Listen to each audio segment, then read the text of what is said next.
This will win or lose the football game, and again, it will be Christie as the lone deep back. MC Rawface and DJ Easy Rock. Down in 10, 4-down territory. Flips it, dangerous, but Joey O'Brien has it. And like this, you're going to need those plays to go your way. Oh my goodness. A special edition of our weekly Chalk Talk segment with the head coach of the LaSalle Explorers, Brett Gordon. Brought to you, as always, by the class of 1998 12th Man Club. We appreciate their support of their classmate, the football program as a whole, and this particular programming.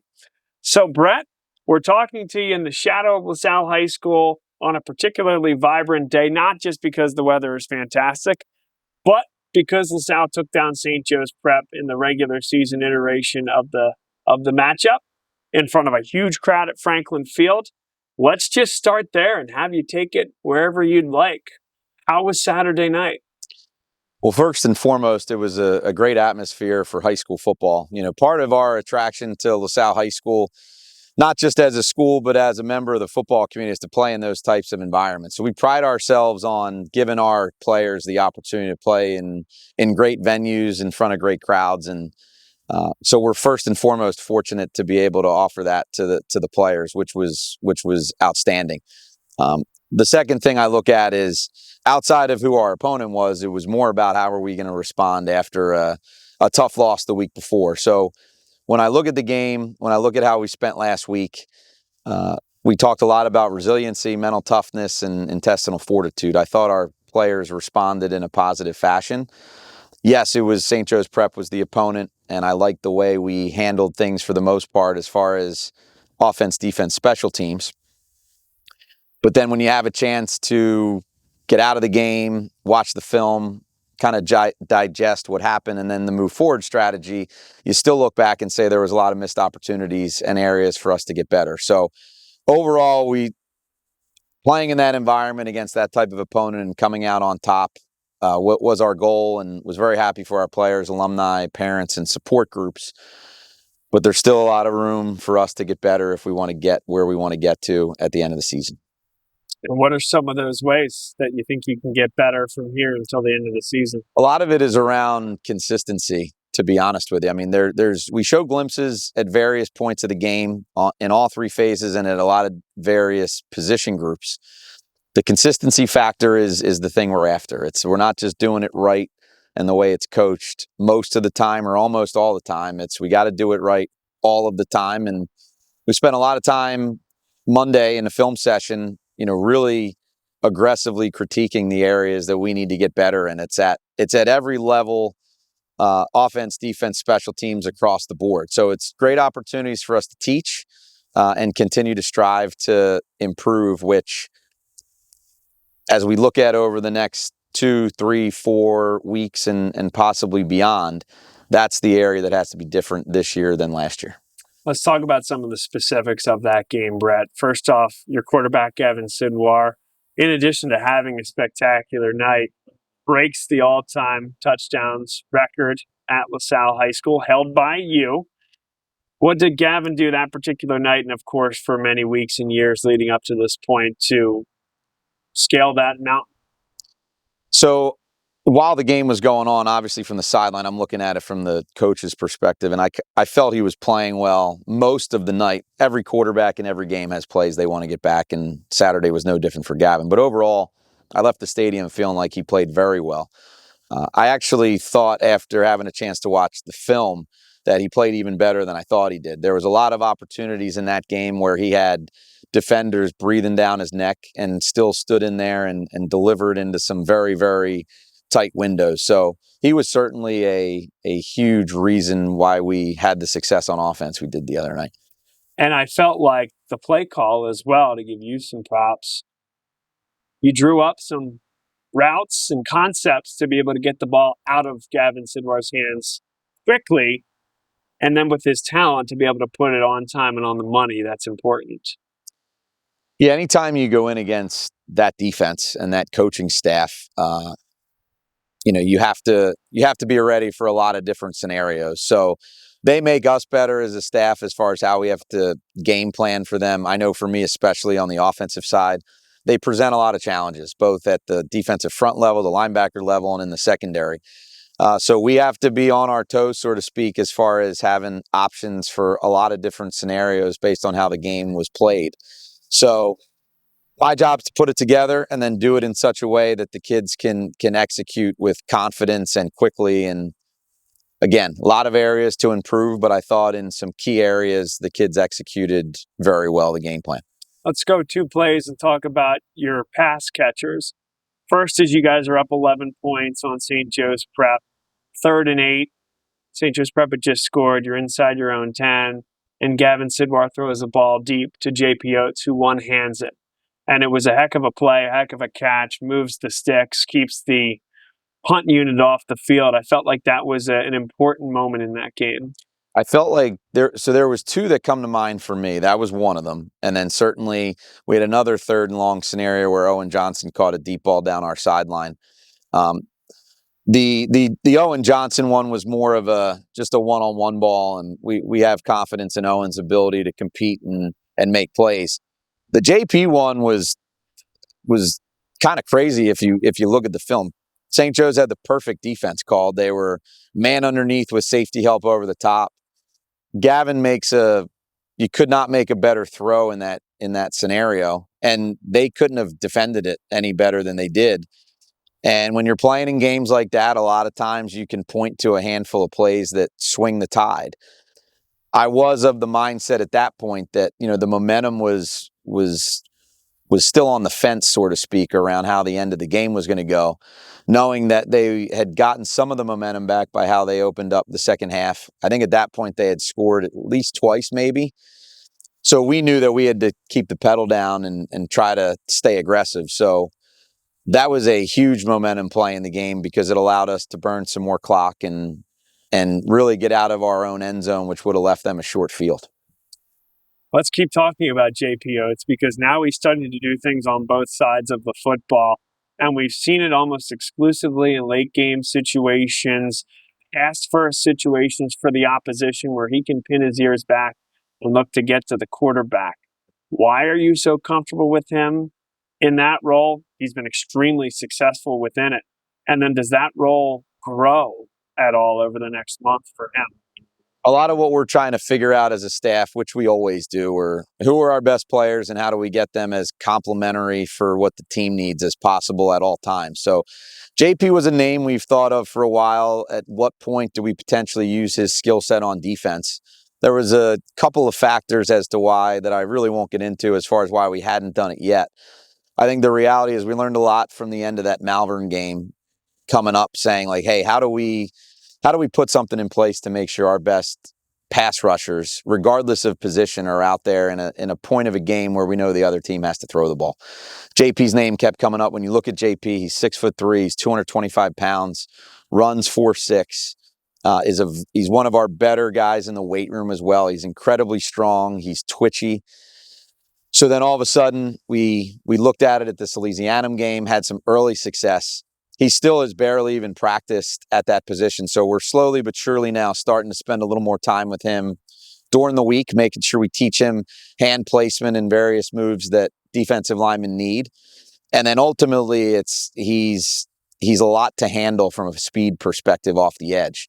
So I think that change of pace late in games when, the other team might be a little bit tired, I think you saw that firsthand in those, last couple plays he was involved in on Saturday. I don't think we can end a show like this without talking about the return of Colton McAleer in the linebacking corps. Made big plays all night. The biggest one at the end where he rips the ball out and that effectively ices the game. What does he bring to your defensive lineup? And did you anticipate as big an impact as he had his first game back? So when we were going through summer camp, it was probably the week leading into the Central Catholic game. We had 2.5 weeks of practice at that point. Colton was having the best camp of any player on the entire team, as far as he had this new revitalized role on the team. This was going to be his year. He's a great example of a program kid who didn't get to play a ton, played a little bit last year, Rightfully so at times, was a little bit frustrated, probably wasn't playing a little bit more, but he stuck with it. He worked his rear end off this entire offseason, is now ready, breaks his collarbone on a freak play at practice. Just felt awful for Colton. Our entire coaching staff did. And all he's wanted to do is get back, and all we wanted to do was get him back. So to see him come back in that environment and that quickly directly impact the game, Colton has a sixth sense for the football. He always has. Even in practice, you can tell there's certain guys that just have a knack for being around the ball and making plays. And, the obvious one is the one where he rips the ball out, for the fumble/interception, however it was ruled. But the other one is where he got the ball on his hand before the end of the half. Jimmy Mahoney intercepts it. It gives us an extra 3 points going into the locker room, all because Colton's where he needs to be. So Colton's a great kid. We're super excited to have him back, and he's going to be a major contributor here over, the coming weeks. Well, you said the name Jimmy Mahoney. He's become a fan favorite, and another terrific game for him, the interception return, the long touchdown pass. Did a nice job there on that route, clearing that out, sending Joey deep, and then letting Jimmy do his thing. I'm sure you're not tired of talking about Jimmy Mahoney, but what did he specifically bring on Saturday night? Well, when you look at us just as an offense collectively, at some point with who we have out on the field, you got to decide kind of how you want to match up to us. When you have Joey and Owen and JP, Gavin, our running back core in the backfield, like there's a lot of things as a defensive coach that puts a lot of pressure on you. So that's before we even mention Jimmy Mahoney's name. And I think the biggest asset Jimmy is his stature. When people look at him, it's like, okay, he's a smaller guy. And then I think what people don't really have an appreciation for until you see him live is just how fast he actually is. And the part that Jimmy has outside of just the straight ahead speed is he actually can change direction better than most kids I've ever seen at this age without having to slow down at all. So when you look at that play, not only does he catch the ball and make a very good corner for St. Joe's Prep miss, then he goes up and now a safety comes down who has a clear shot on him, and Jimmy sidesteps him without skipping a beat, and nobody even gets a hand on him until, after he's in the end zone.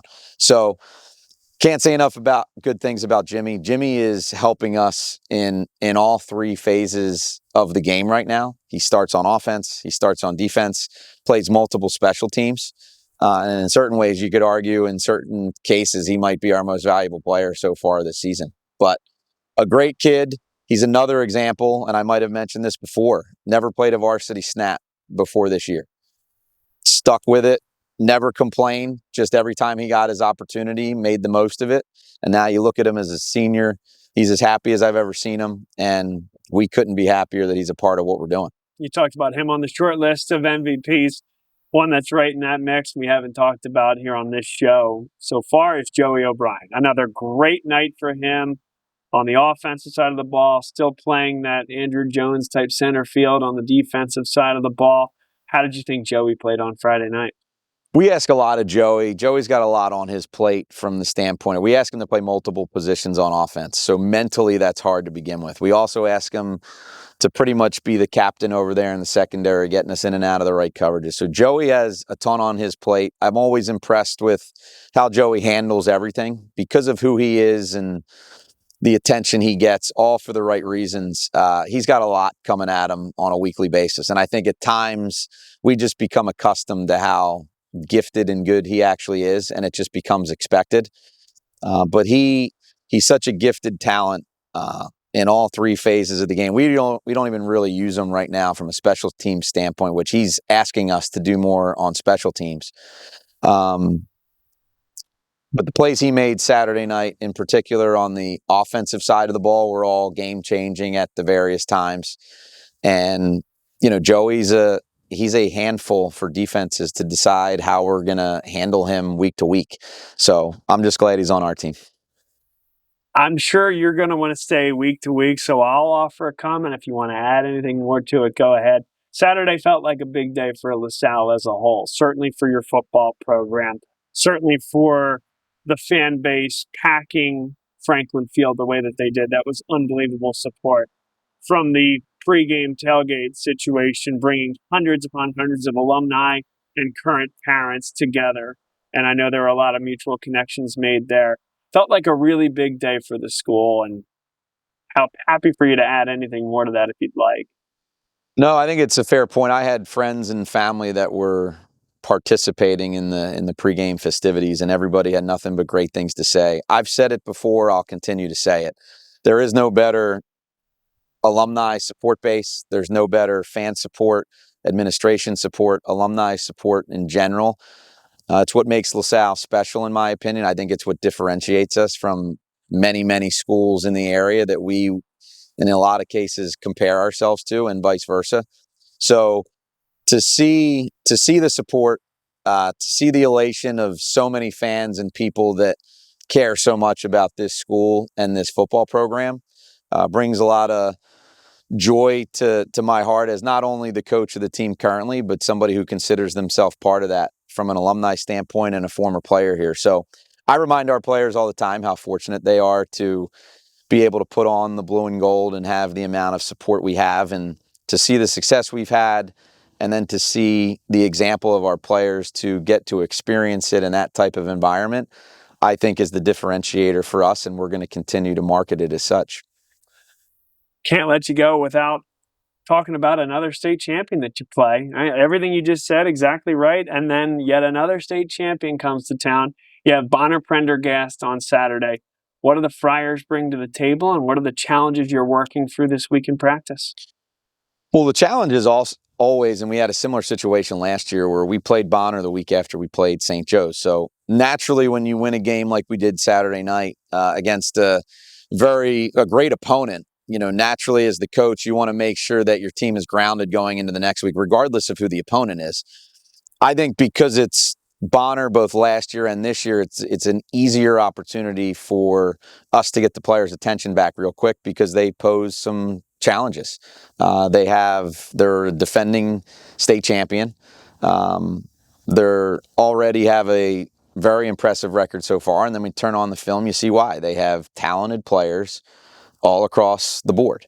So we spent a lot of time the first couple of days this week making sure they understand, certainly what their base offense and defense and special teams look like, and now getting more into the individual players and the challenges they propose in all three phases of the game. So our kids are a mature group. I think they've proven they can handle some adversity, and adversity can come in the form of positive and negative. So now it's like, okay, we handled the Roman loss by responding. Now can we prove that we're mature enough to come off that win on Saturday night and now build off it?